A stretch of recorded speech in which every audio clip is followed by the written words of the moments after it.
سمو د مخکې مونږ کربوغې ته تلو، مفتی مختار الدین شاه صاحب سره ناستو، څه خبره کوله نو وی دلته یو کاکا لنډ گاون کې راغی، وی ما ته وی چې مفتی صاحب دعا وکړه چې دا بچی مې الله په خپل مرګ مړ کړي.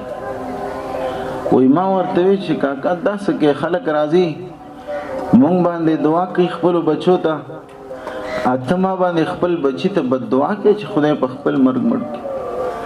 وی هغه راته وی چې مفتی صاحب په ګډ وډو سر شوی دی، که چا راله مړ کړه نو د پښتو ملک ته مسله وي، که څوک یې مړه کړل نو به مسله وي.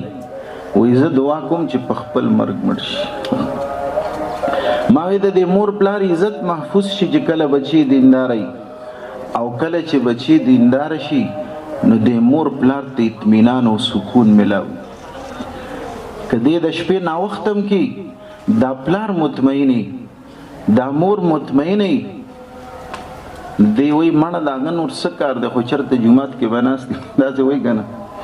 د شپې ناوخته راتلل خو څه کوې، زه وایم که درې ورځې م نه وي که نه، خو د مخکې نه دا بچی دینداره دی او موبایل هم ورسره نشته او رابطه هم ورسره نه کېږي، خو دا مور به مطمئنه دا پلار به مطمئنه.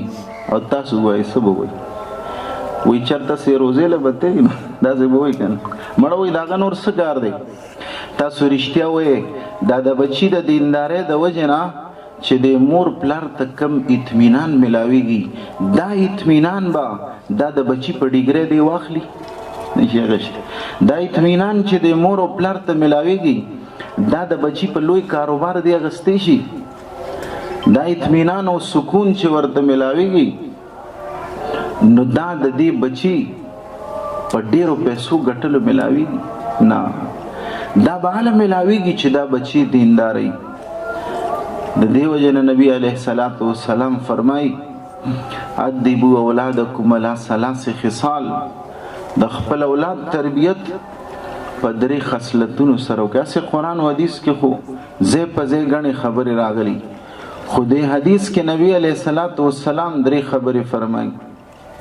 په هغې کې ډومبنۍ خبره دا ده چې حب نبیکم، خپل بچی ته د نبی علیه السلام محبت وښیئ.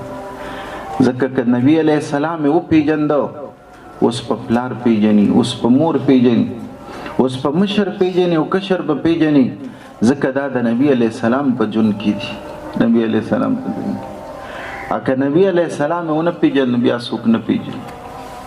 نن خو د یورپ د تهذیب یو سیلاب راغلی دی، دینداره خلک هغوی د خپلو بچو په تربیت کې د دې خیال نه کوي.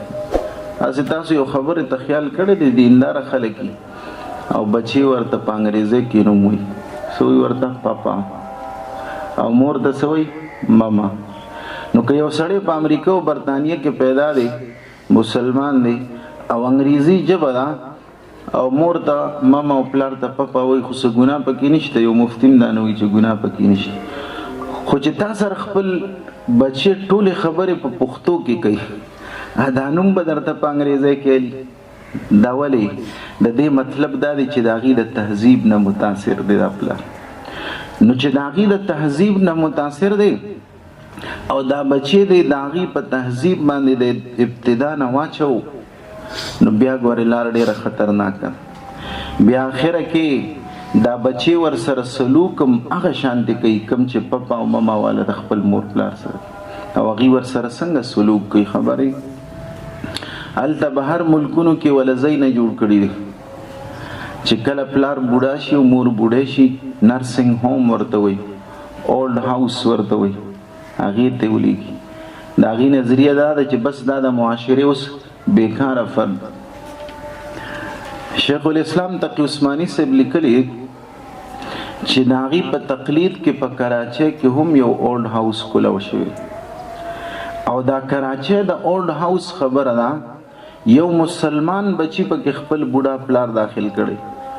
دا کراچۍ د اولډ هاوس خبره ده چې د ترنګ وشو چې ستا مونږ سره کوم بوډا پلارو نو وفات شوی دی او تراشه چې تجهیز و تکفین وکړو. دا وی دی ورته وایي چې اوهو نن خو ما سره بالکل وخت نشته تاسو دا غټ ځکه نن پلان کیږي کې میټینګ پلان کیږي کې میټینګ پلان کیږي کې میټینګ تاسو دا غټ ټول رسومات ادا کې چې څومره بل جوړ شونه ماته راولېږي.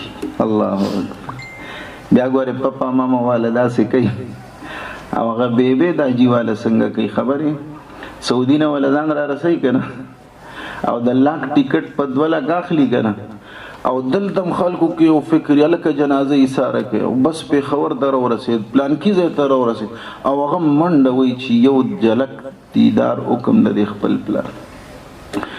نو مارس کو بیا که د ابتدا نه د هغې په تهذیب باندې واچول بیا لاره ډېره خطرناکه. نو نبی علیه السلام فرمایي خپل اولاد ته زما محبت وښایي وحب اهل بیته او د نبی علیه السلام د کور د خلکو محبت ورته وښایي. د فاطمې قصې به کوي د کور کې د مور بیبي عایشه رضیالله او د ازواجو مطهرات قصې به کوي او چې د هغې قصې کېږي په دې کور کې نو بیا به قناعت وي بیا به صبر وي بیا به پرده وي. دا نن چې موږ زموږ ماشومان زموږ جینکې چې څه ویني نو هغې پسې روان او د هغې په مقابله کې د نبی علیه السلام د کور د خلکو جون نه بیانېږي.